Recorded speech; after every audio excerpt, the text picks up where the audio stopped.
Hi, Analisa Six here with the Lady of Leisure and the Sober Curator to bring you the April 2024 horoscope for the zodiac sign of Gemini for Sun and Rising placements.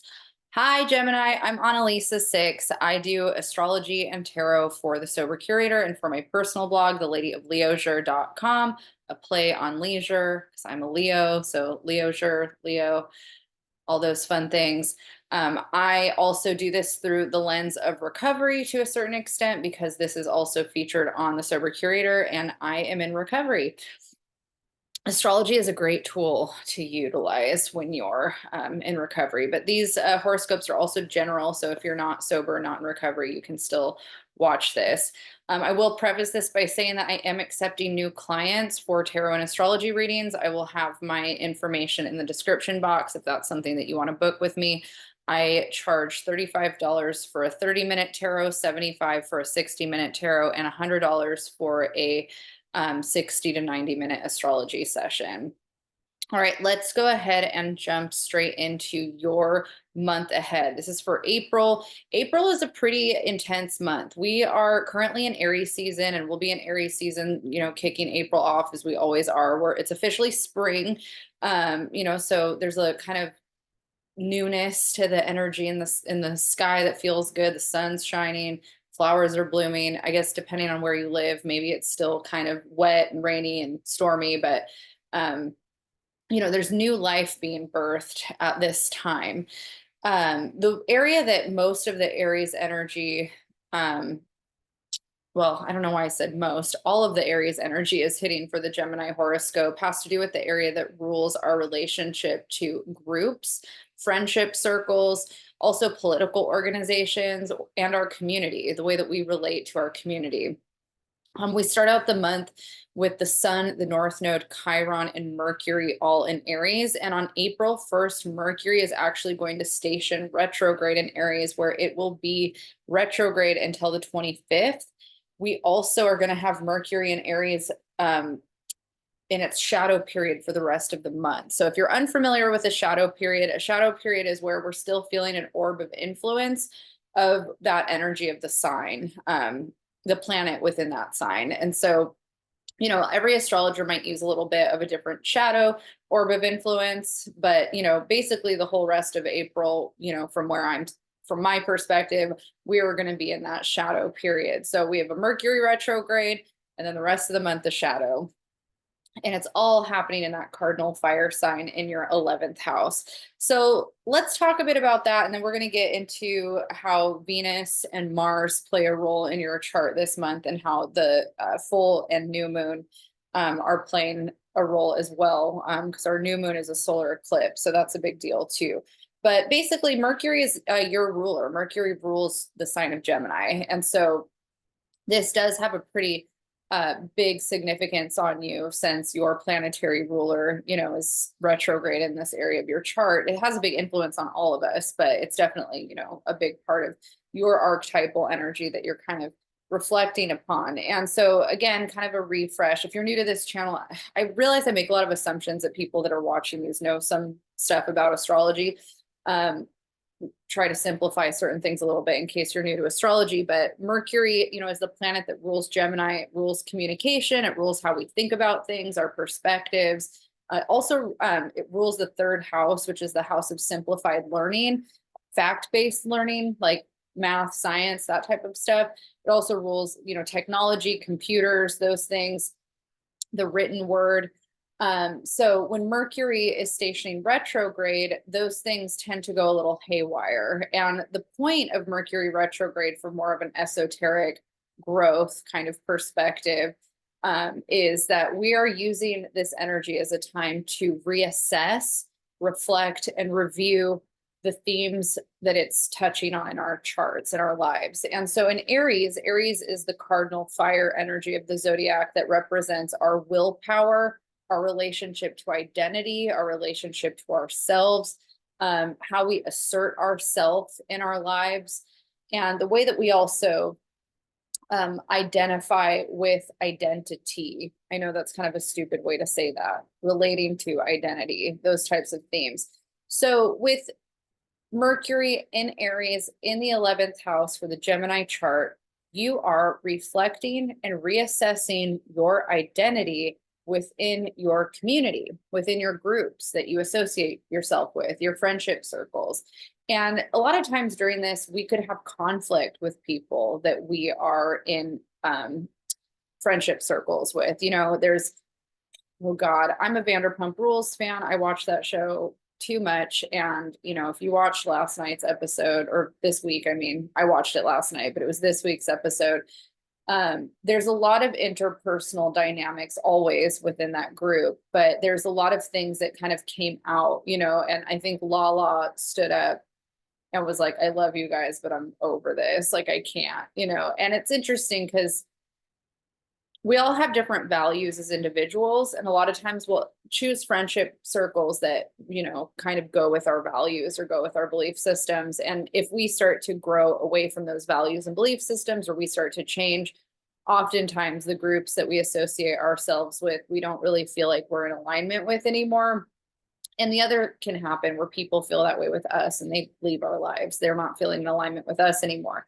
And so this is one of those periods where there's some conflict or challenges that could come up in those dynamics. And it could have you, reflecting on whether or not the people that you surround yourself with are really people that you want to continue to be in relationships with.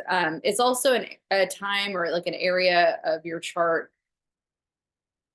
I feel like I'm tripping on my words. It's a time for you to confront issues head on with people in your life.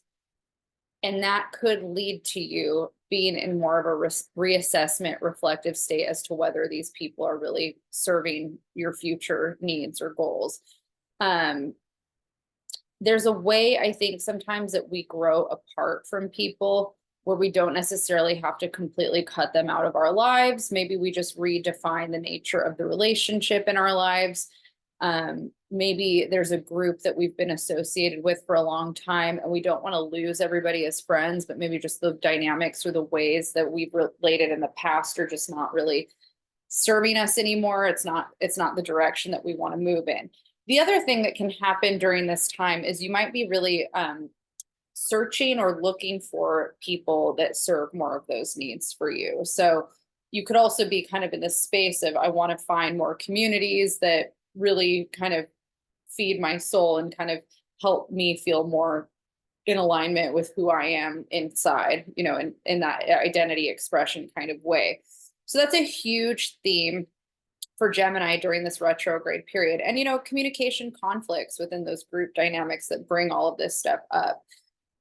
We start the month out with Venus in Pisces, and the area that's hitting for the Gemini horoscope is the area that has to do with your career. So we've had a huge Pisces stellium happening in this area for you. And we start the month out with Mars, Saturn, Venus, and Neptune all in the area of career for you. And Pisces here, Venus is really blessed in the 10th house. It's, it brings a lot of blessings to our work life.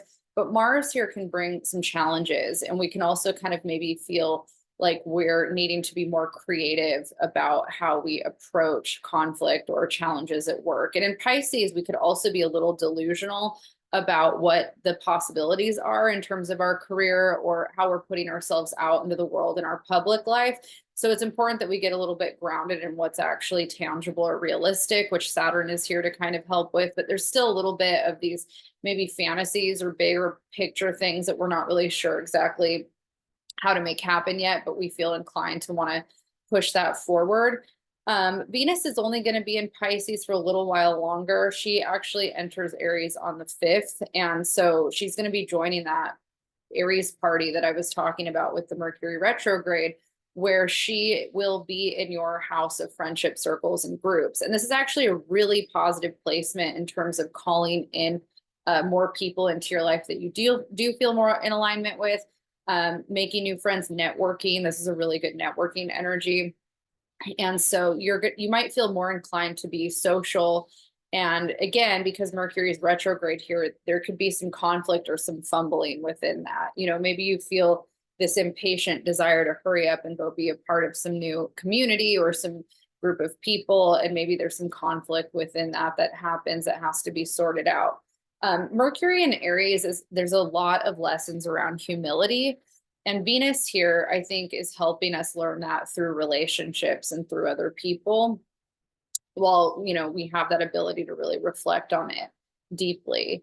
Let's go ahead and talk about the solar eclipse. So on April 8th, we're going to have a solar eclipse at 19 degrees Aries. And so again, this is hitting the area of the chart for the Gemini individual that has to do with that needing to belong, needing to feel like you have the right people around you. And, solar eclipses are gateways. It's kind of like a cracking open of energy, and something, energetically shifts in a major way for us to really feel like, okay, like here I am, this is what I'm ready to do, this is what I need to do. And Venus, being in this area of the chart, I think is really helping to kind of bring you more into alignment in that way. But, solar eclipses can feel really discombobulating, they can feel catastrophic. If there is a relationship that or a friendship group that you are really like kind of ready to move away from, you're really going to feel it around this time, that shift in energy. Or if there's people that you're trying to call in and kind of manifest into your life, you might feel more of a sense of urgency around that as well. Let's see. So Mars in Pisces. So Mars is going to be in Pisces for the entire month, and it's going to be in that area of the chart influencing your career. And Mars and Pisces in the career area could make things feel kind of confusing if there's certain things that you kind of want to evolve or grow in your work life. On the positive side, it's a very action-oriented energy, but because we have Mars is the ruler of Aries, and it's, in Pisces, while Mercury's retrograde in its sign of Aries. And so this is where some of that confusion might happen, and where the reassess, reflect, review is really heightened here. There's so much potential for creative envisioning, imagination, kind of like, how are you imagining the future? How are you imagining the work that you want to do in the world? This is a really good time to kind of vision board all of that stuff. You're going to want to act faster in it than what's actually necessary. So this is where slowing down is going to feel really hard to do, but it's really positive for you to stop and kind of think about what you're doing before you actually do it, because you will have to go back and clean up whatever you were impatient about and didn't do later. But, it's not really the best time to act, even though you're going to want to, but it is a really good time to envision and make a plan. Towards the end of the month, we start to have a little bit better energy towards action. And May is definitely a better month for action, because Mars will be entering Aries at the start of May, and we won't have Mercury retrograde anymore. So if you can get through April and look at April as a really good time to make a plan, May is going to be the time for you to go in and execute it.